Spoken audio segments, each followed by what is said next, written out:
ముదిరాజ్ సంక్షేమ సమితి, తెలంగాణం ముదిరాజ్ వీరుల్లారా, ఉద్యోగ, నిరుద్యోగ విద్యార్థిని, విద్యార్థుల్లారా, ముదిరాజుల్లారా లేవండి, తరలిరండి, కదలండి గ్రామస్థాయి, పట్టణ స్థాయిలో ఉన్న ముదిరాజుల్లారా, గత అనేక సంవత్సరాల నుండి ఎదురు చూస్తున్న చిరకాల వాంఛ అయిన విద్య, ఉద్యోగములలో మన వాటా కొరకు బీసీ కులములలో ఉన్న డి గ్రూపు నుండి ఏ గ్రూపు సాధించుకునే అవకాశము సర్వోన్నత న్యాయస్థానములలో అనేక సంవత్సరముల పాటు తీర్పు పెండింగ్ ఉండి తేదీ అక్టోబర్ 11, 2022 నాడు మూసివేస్తూ, తెలంగాణ వెనుకబడిన తరగతుల కమిషన్ను అతి తొందరగా పరిష్కరించమని ఆదేశించినందున గౌరవ సుప్రీం కోర్టులో ఉన్న అప్పీలు ఫిర్యాదు మూసివేయబడినది.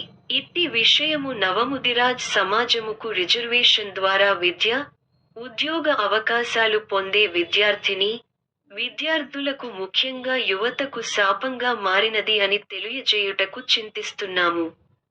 ఇట్టి విషయము తేదీ అక్టోబర్ 11, 2022 నుండి ఇప్పటి వరకు గౌరవ సుప్రీంకోర్టు నిర్ణయాన్ని ముదిరాజ్ సమాజముకు తెలుపకుండా లేదా ఇప్పటి రాష్ట్ర ప్రభుత్వాలకు సత్వర నిర్ణయం తీసుకునేందుకు వినతులు గాని, ప్రభుత్వంపై ఒత్తిడి తేవడం కాని చేయకుండా, వెనుకబడిన తరగతుల కమిషన్ ద్వారా నోటిఫికేషన్ విడుదల చేయడానికి, ముదిరాజుల హక్కులు రక్షించుటకు, సామాజిక అవసరములను తీర్చడానికి ఏర్పాటు అయిన రాష్ట్ర ముదిరాజు సంఘాల నాయకులము అని చెప్పుకుంటున్నవారు చర్యలు తీసుకోవడంలో విఫలమైనందున, ప్రస్తుతము రాష్ట్రములోని మేధావుల, నిరుద్యోగులు, విద్యార్థులు సంఘ సేవలో అంకితమైన సంఘ సేవకులు అనేకమార్లు సమావేశము అయి నిస్తేజముగా ఉన్న రాష్ట్ర ముదిరాజ్ సంఘాలపై ఆశలు సన్నగిల్లిన సందర్భములో వారు ముదిరాజ్లను కేవలం రాజకీయ ప్రయోజనాలకు మాత్రమే వాడుకుంటూ,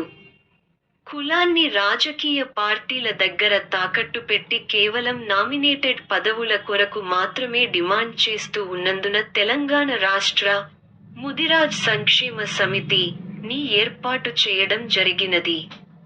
ముదిరాజ్ సంక్షేమ సమితి రాజకీయాలకు అతీతంగా పనిచేస్తూ తెలంగాణ రాష్ట్రంలో అత్యంత వెనుకబడిన ముదిరాజులకు భారత రాజ్యాంగం కల్పించిన ఆర్టికల్ 15(4), 16(4) ప్రకారం విద్య, ఉద్యోగాలలో చెందాల్సిన వాటాతో పాటు బీసీ 2 GOMS ను 15/2009 5 లా జనాభా దామాషాలో ఆర్థికపరమైన, సామాజికపరమైన, రాజకీయపరమైన హక్కులు సాధించడానికి తెలంగాణ ముదిరాజుల ముందుకు వచ్చింది.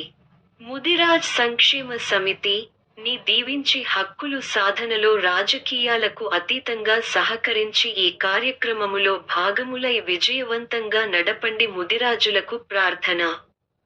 1970 అనంతరామన్ కమిటీ రిపోర్టు ఆధారంగా కుట్రపూరితంగా ముదిరాజులను బీసీ డి లో చేర్చడం జరిగింది.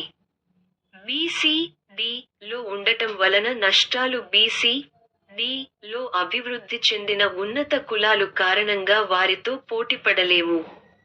బీసీ డి గ్రూపులో 28% జనాభా ఉంది, కేవలం 7% మాత్రమే రిజర్వేషన్లు ఉన్నాయి.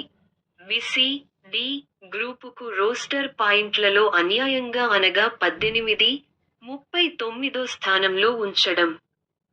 బీసీ ఏ గ్రూపులో ఉండటం వలన లాభాలు ప్రతి సంవత్సరం మన జనాభా ప్రకారం మనకు రావాల్సిన వాటా 300 మెడికల్ సీట్లు, అనేక ఇంజనీరింగ్ సీట్లు లభించే అవకాశం.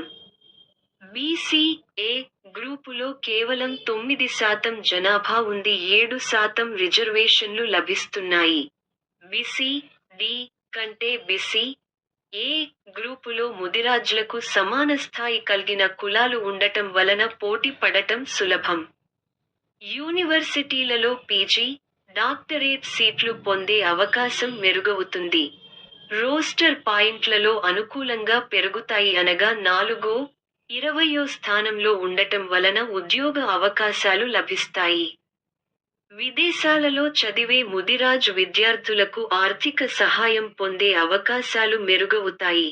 ఉపాధి, సంక్షేమ పథకాలతో ముదిరాజ్లకు చాలా మేలు జరుగుతుంది. ముదిరాజ్ సంక్షేమ సమితి, తెలంగాణ. నా ముదిరాజు బంధుమిత్రులాల, ఇప్పటి వరకు విన్నవి నిజాలు కావంటారా?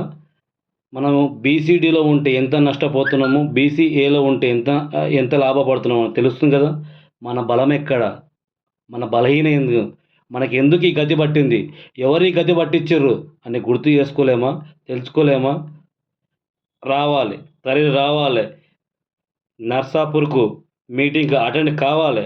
చలో నర్సాపూర్, మనం సాధించుకుందాం. ఇప్పుడు మేల్కోలేదో మాయమైపోతావు.